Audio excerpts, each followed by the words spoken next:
And I'm Valentina Wilson. New information coming in tonight about the man who opened fire on Republican lawmakers who were practicing for a baseball game. That's right. Representative Steve Scalise of Louisiana was one of 5 people shot, and he is in critical condition tonight. Lana Zach has the latest and breaks down what we know right now. We are learning more about the suspected gunman, James T. Hodgkinson, whose life was apparently starting to unravel. We believe that the shooter has been living out of his vehicle. His wife tells us that he left for Alexandria, Virginia 2 months ago without work. Investigators looking at his social media, including a cartoon critical of Congressman Steve Scalise, who was among the 4 shooting victims. President Trump visiting the hospital Wednesday night. Just before the shooting began, one congressman was approached by a stranger now believed to be Hodgkinson. I did have an interaction with someone in the parking lot who asked me if the team practicing was a Democrat or Republican team. I told him they were Republicans. He said, "Okay, thanks." Moments later, gunshots pierced the air. The shooter at third base, Congressman Scalise, hit on second. Congressman Rand Paul ducking behind a tree. We had no arms. All we had was bats. Others scurrying to the dugout. Capitol Hill police on the scene returned fire. It was not only chaotic, but it was a combat situation. Representative Joe Barton's 10-year-old son Jack was on the field. Members tried to protect him in the dugout. He had 25 dads. Everybody out there was looking out for him, not just me. Partisanship cast aside in shared disbelief. We are united in our shock. We are united in our anguish. An attack on one of us is an attack on all of us. And in a show of solidarity and determination, that charity baseball game scheduled for Thursday will continue undeterred. With one noticeable change, Republicans and Democrats will all be wearing the same uniform, that of LSU, in honor of Congressman Scalise. Reporting from the Delray section of Alexandria, Lana Zach, ABC News. I found some more facts on Congressman Steve Scalise. He was first elected to Congress in 2008, and before that, he served as a member of the Louisiana House and Senate for more than a decade. He served as Majority Whip for about 3 years. Congressman Scalise is a native of New Orleans and is a graduate of my alma mater, Louisiana State University. His district, District 1, as you see right here, includes parts of suburban New Orleans and these coastal parishes down here known for fishing and, unfortunately, a lot of hurricane activity. According to theatlantic.com, it's considered one of the reddest districts in the country and has long been occupied by Republicans.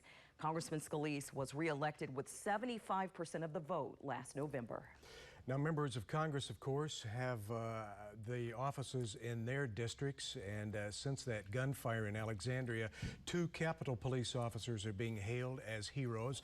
One of those wounded is David Bailey, right here. He's from North Carolina. Bailey, an alum of North Carolina Central University. Former classmates describe him as a smart, kind, helpful, and funny man. He graduated 10 years ago with a BS in physical education. Bailey was active in student government, and he was a member of Alpha Phi Alpha fraternity. Those who knew him are reflecting tonight. His first question to anyone is, "Hey, how are you doing? You know, how is life?" And that's one of the things that I know I personally, and those of us who know him, admire about him, is that he really cares about how his friends are doing. According to his LinkedIn profile, he has served with Capitol Police for 9 years. His primary duty is to protect life and property. House Speaker Paul Ryan spoke with Bailey and other officers this morning, and he thanked them for their service. Members of Congress have district offices in their home states. A congressman from our area says that is his biggest concern after today's shooting. News Channel 12's Rosita Cox talked to law enforcement about the safety measures in place. I'm very concerned by what's happening to my colleagues in Congress. Congressional Representative Walter B. Jones told us in a phone interview that the shooting has left him with many concerns. My biggest concern as a member of Congress is for my district office. He says the attack on congressional members today is causing him to focus on local safety. We're trying to do more to make sure that our district office in Greenville, that we have as good a security that is possible, because the world we live in is chaotic right now. I spoke with law enforcement about their readiness for such a situation. We're prepared to handle active shooting situations regardless of where it happens at. Whether it happens in a congressional office or whether it happens on school campuses, whether it happens here at the courthouse. I mean, our training stays the same, so we're all trained in Pitt County to handle active shooter situations. Lieutenant Kip Gaskins with the Pitt County Sheriff's Department says the public can also play a role in keeping Pitt County safe.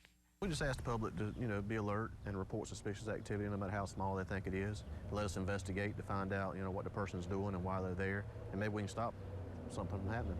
Now, the Greenville Sheriff's Department says there's no need for local panic, but they say if a similar situation does arise in our area, they are well trained to handle it. Reporting in Greenville, I'm Rosita Cox for News Channel 12. Congressman Walter Jones tells us he was not at the baseball practice. He was in his office in Washington, D.C. at the time of the shooting.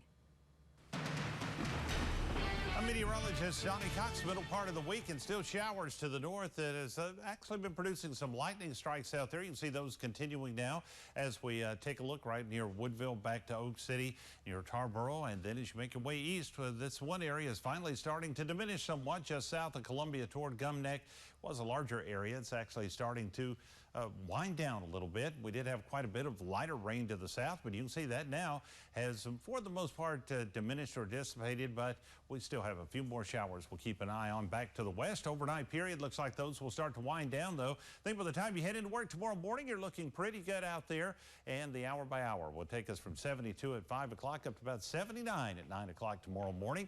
More rain in the forecast, unfortunately. I'll have the details on that coming up in about 10 minutes. Onslow County deputies are awaiting autopsy results from a 3-year-old cold case tonight.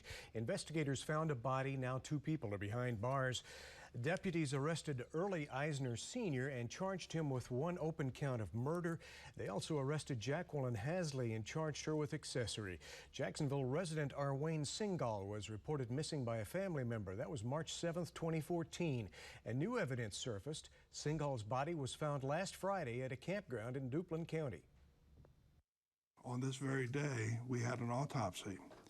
What we're awaiting now is the autopsy results. And what we're specifically wanting is the manner and the cause of death. Eisner is awaiting extradition to Onslow County from West Virginia. And now an update on a missing man's case also in Onslow County. Deputies say they believe the man jumped to his death from a moving car. Clifton McFadden III went missing May 15th. He was last seen at his father's house in Jacksonville. Detectives found McFadden's body off Stella Road on May 23rd.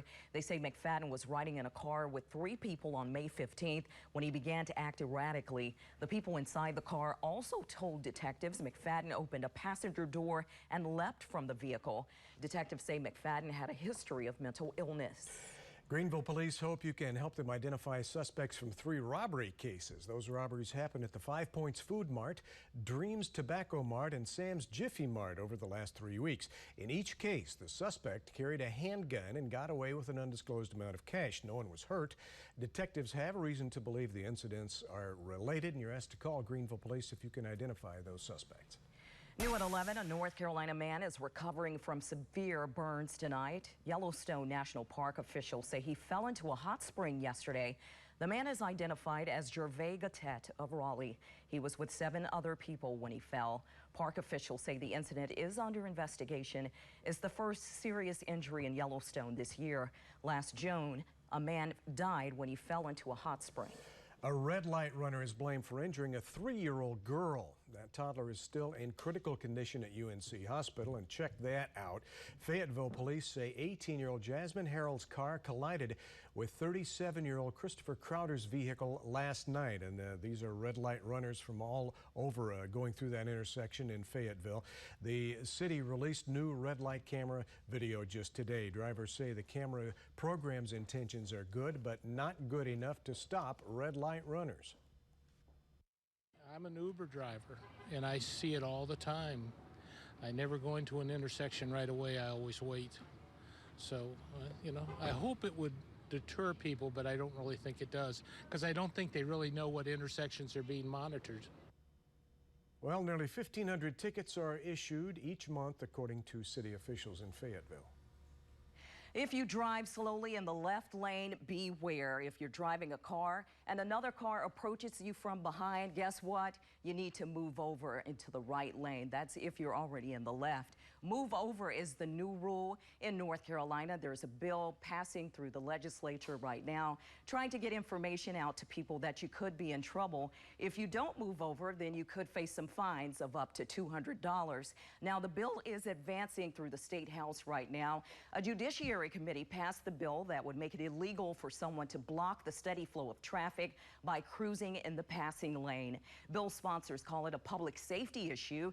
They say drivers traveling below the speed limit in the left lane create tight clusters, which can cause crashes. The proposal would expand a current law requiring vehicles traveling less than the speed limit to be in the right lane.